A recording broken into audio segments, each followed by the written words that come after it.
વડોદરામાં રથયાત્રાના રૂટ પર જ પાલિકાની ઘોર બેદરકારી સામે આવી છે। અસંખ્ય ખાડાઓથી નાગરિકોને હાલાકી વેઠવી પડી રહી છે।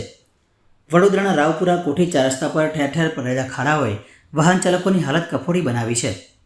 ચોમાસું બેસી ગયું હોવા છતાં પાલિકા તંત્ર દ્વારા આ ખાડા પૂરવામાં આવ્યા નથી। સૌથી આશ્ચર્યજનક બાબત એ છે કે 27 જૂને ભગવાન જગન્નાથજીની રથયાત્રા આ જ માર્ગ પરથી પસાર થવાની છે, છતાં તંત્રે આંખ આડા કાન કર્યા છે। તંત્રની આ બેદરકારીના કારણે નાગરિકો અને લોકોમાં ભારે રોષ અને નારાજગી જોવા મળી રહી છે।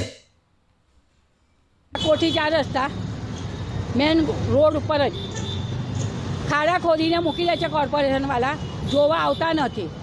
6 મહિના ખાડા ખોદાય છે। આ ચોથી પાંચમી વાર ખાડો ખોદાય 6 મહિનામાં, કોઈ નિકાલ જ નથી લાવતા આ લોકો।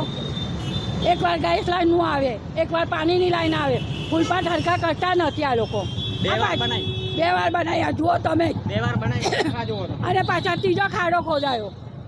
તમારે અહીંયા રહેવાનું કે આ ખાડામાં જ, પછી કે વડોદરા ફાઈન, વડોદરા ફાઈન। રથયાત્રા મકાનો ઉતારો, તમારા મકાનો પડી ગયા છે એ જુઓ છે, ખાડા નથી જોતા। ખાડાઓનો નિકાલ નથી લાવો, એમને મકાનોના નિકાલ લાવવા છે, પૈસા ખાવા, એ ના ચાલે।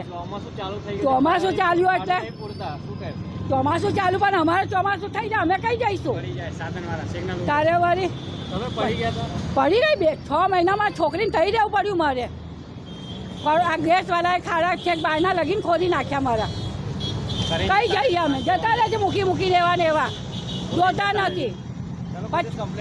કરેલી કમ્પ્લેન બધા, હું તો અહીં રહી જ નહોતી, આગળ પાછળવાળાએ બધાએ કમ્પ્લેન કરી ભાઈ કે આવીશું, કોઈ આવે જ નહીં જોવા। પછી અમારે પછી લાગવા ગોકળ બધું કરીને કરાવવું પડ્યું કામ, શું કરીએ?